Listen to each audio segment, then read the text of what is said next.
Chapter 3. I Meet the Oracle. After several hours of hiking over some of the most beautiful moonlit terrain I had ever seen in the Himalayas, we came to the Oracle's temple. It was perched on the side of a cliff. In the pale moonlight, it looked very old, and had seemingly fallen into a state of disrepair. Mortar had fallen from the sides of the building's entrance, and the red and orange paint around the wooden entrance had heavily faded.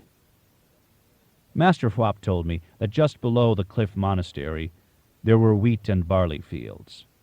He said that on a clear day it was often possible to see beyond the fields to the rhododendron forest, where tigers and other exotic animals roamed freely. Master Phwap walked up to the temple door, opened it, and walked inside. I followed in his footsteps with a great deal of trepidation. The entrance we passed through led into a small meditation room that was lit with dozens of red and white candles in open-topped jars. The altar at the front of the room was filled with old Buddha statues. A large, faded Buddhist painting of some gods and goddesses joined in sexual union hung above the altar. I had never seen anything quite like it in the other temples that Master Phwap and I had visited in our previous travels. After looking at it, I suddenly felt like getting laid. Unlike the clean, neat, and well-kept temples Master Phwap and I had visited on our previous adventures together, the Oracle's temple was definitely, in my opinion, in need of a heavy makeover. Master Phwap smiled at me as he watched me look over the scene. Then he began to speak in a soft but purposeful tone of voice. "I think you have an expression in your language about not judging a book by its cover, don't you?" he inquired rhetorically. "Well, the Oracle and his temple are different from anything you have seen in Nepal yet, so postpone your judgment of the surface reality you see around you, and listen carefully to anything he says when he arrives, if he chooses to speak with you." Master Phwap gestured that we should both sit on some meditation cushions in front of the altar. We had been sitting for only a few minutes when the Oracle noiselessly arrived. He was tall and thin, and was wearing an ochre monk's robe with a red sash wrapped around its middle. He was younger than Master Phwap. I judged him to be in his late 40s. He wore several sets of heavy white and black stone beads around his neck. His eyes darted back and forth between Master Phwap and me, and his facial expression seemed to change every few seconds. He would alternately be calm, then laugh, and then shout something in a language I couldn't understand, and then be calm again. Then he wept. He got down on his knees and bowed his head, touching the floor with his forehead, in the direction of the altar at the front of the room. He looked crazy to me. I glanced over at Master Phwap, looking for a cue from him as to how I should act or what I should ask, but he had closed his eyes and was engaged in meditation. I was at a complete loss as to what to do. One thing I knew for sure was that I was definitely out of my league. The Oracle lifted his head from his bow, stood up, and excitedly ran over to me. I was so surprised that I fell backward off my cushion. Both the Oracle and Master Phwap started laughing hysterically as I got up off the stone floor and sat back down on my meditation cushion. "At last you have come, at last, at last," the crazy monk mumbled to me in broken English. He stared directly into my eyes. It was intense. His eyes were filled with light. They were like two diamonds on fire. I was mesmerized by them. Then he laughed a crazy, loon-like laugh and ran around the room 3 times. He then stopped in front of Master Phwap, bowed to him, and said in perfect English, "Welcome, enlightened one, to my humble home. I see I have scared your young disciple. You have not told him about my ways, evidently. Another one of your practical jokes, perhaps?" Then both he and Master Phwap started to laugh together until tears were streaming down their faces. All I could do was watch in amazement. The Oracle suddenly became silent. He closed his eyes and seemed to be meditating. As I watched him standing in front of Master Phwap, The room felt as if it were becoming charged with static electricity. Then, what I perceived at first as a vague blue electric light began to emanate from and surround the oracle's body. I rubbed my eyes in disbelief, but it was still there. The oracle's entire body was surrounded by a clear and well-defined electric azure blue aura. The oracle opened his eyes slowly. He suddenly turned and faced me. His eyes had lost their diamond-like brightness, and instead they now appeared to have grown cold and bird-like. He began to chant something in another language that I couldn't understand.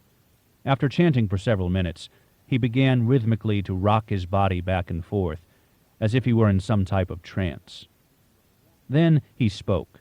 Rapidly and with a sing-song tone, he said that he now embodied an ancient master, a master who wished to speak to me, a master who used to live in India and Tibet, and who had been my master in past lives. He said that he had a message for me. At this point, I didn't know if the oracle and Master Flop were having a joke at my expense or not, but the oracle's sparkling aura, coupled with the electric charge I felt in the air, convinced me that something highly unusual was indeed happening, and that I had better pay attention. I sat up straight and listened carefully to what the oracle said to me. "You have come to the Himalayas to see and feel all of the beauty and ecstasy that are within you. It is easier here, where there are fewer human auras, and the interdimensional planes can still be accessed. You might ask yourself why you snowboard. When you snowboard, you purify yourself.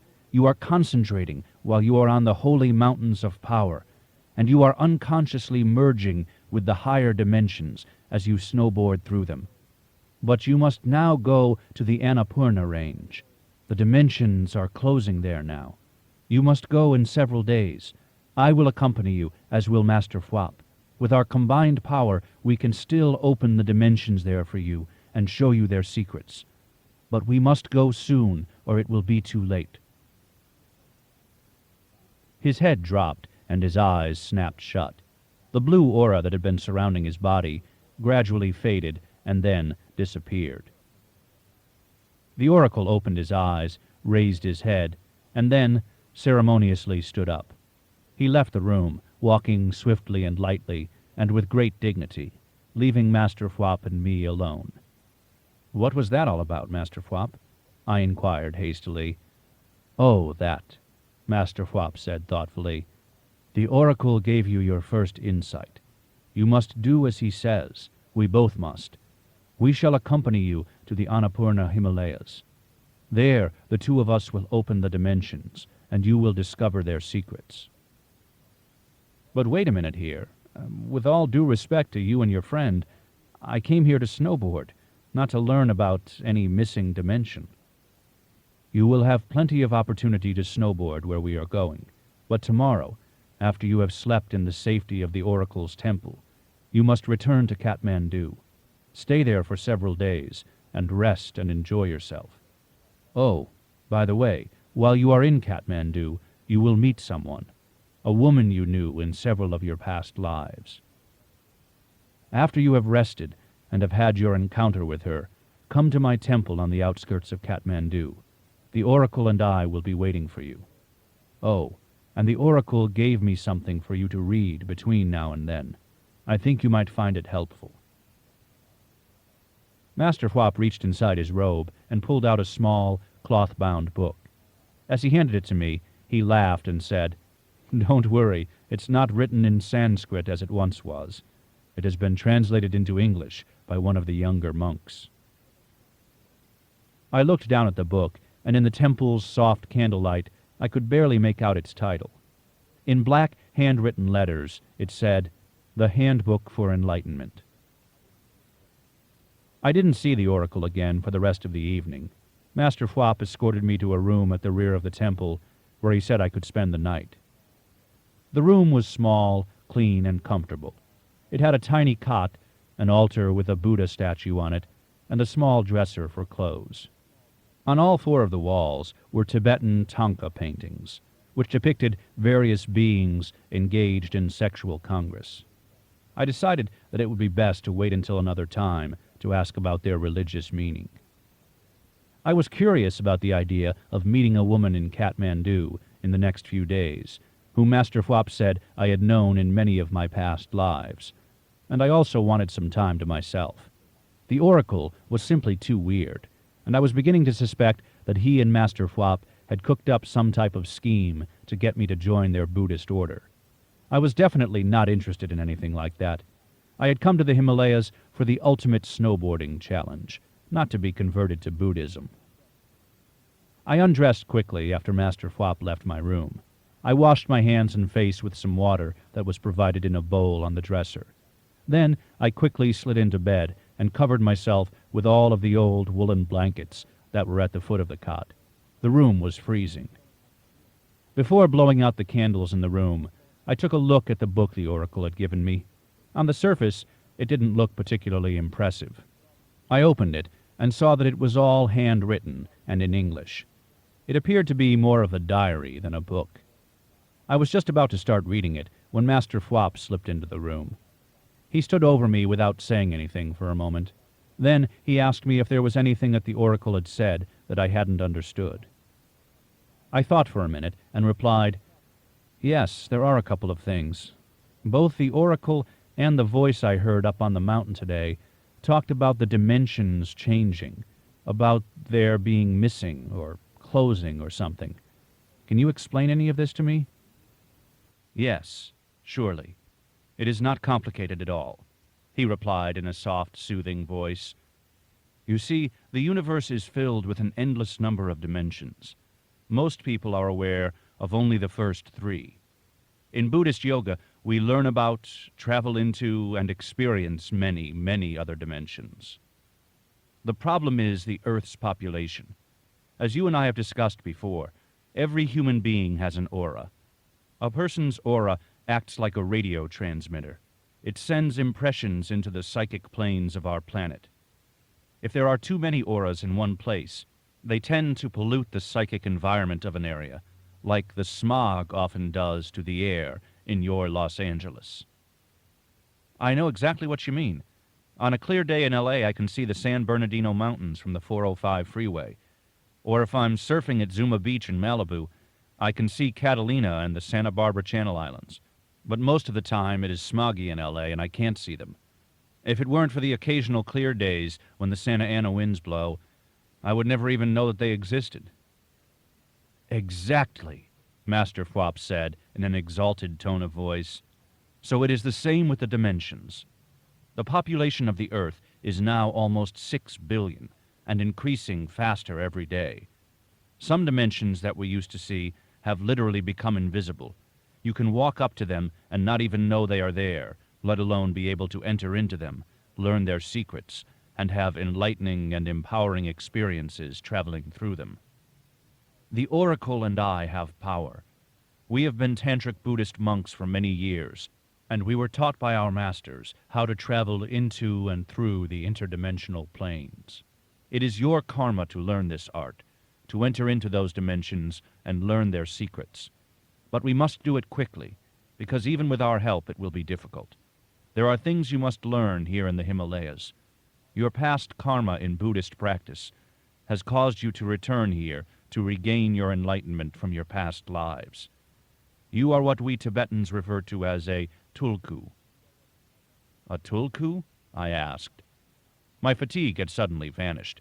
I sat up on the cot, wrapping the woolen blankets around me to hear his explanation. "A tulku," he replied, "is an advanced soul that has practiced yoga and meditation in many of its former lives. Some tulkus are enlightened, some are close to enlightenment. In your case, as I have told you before, you have been enlightened in many of your past lives, but you must regain your past life knowledge and enlightenment. It is the oracle's and my job to help you accomplish this. It is the Dharma, which is a Buddhist way of saying this is simply the way it is. Both of us have seen this in our meditation. Your snowboarding is a type of meditation for you. When you snowboard down mountains with powerful auras, you are in a state of total concentration.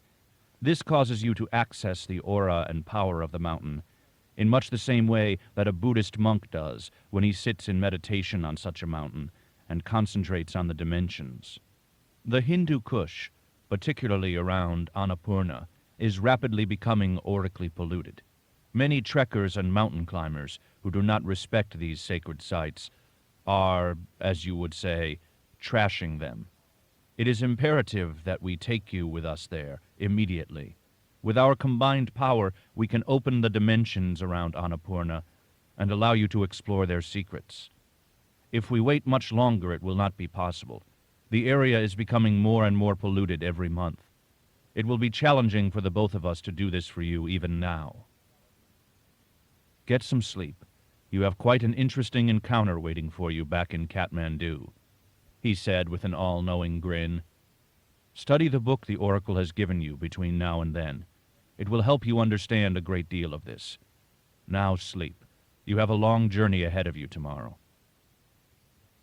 Master Phwap left the room unceremoniously, gently closing the door behind him. After he left, I picked up the handwritten book he had handed me earlier. It looked innocuous enough. I opened the Handbook for Enlightenment and flipped to a page in the middle of the book. You are not what you think. What you think changes, like all of life. You are what you don't think. Life is a journey of the spirit. Don't fight it. Go with it. There is nothing you can do about it anyway, so why not be happy? Beyond this world, there are countless worlds, and beyond them lies Nirvana. It is perfect awareness beyond self. Don't be afraid of the truths of life, hard though they might be to understand, and troubling though your experiences may be in this or any incarnation. The truths set forth in this book will free you. They are the composite knowledge of all the great Tantric Buddhist masters who have successfully walked the path between the worlds that you are now traversing. You too will succeed. Meditate on these thoughts, and you will come to know all that can be said in words. The rest you must experience in meditation. May your journey on the path of the razor's edge be filled with light and success. May all sentient beings attain enlightenment. May the Dharma conquer all ignorance. At this point, fatigue began to consume me like an avalanche in the Himalayas. I just couldn't read anymore. I placed the book down by my side, put my head on the pillow, and fell into a dreamless sleep. I slept peacefully in the Oracle's monastery until sunrise.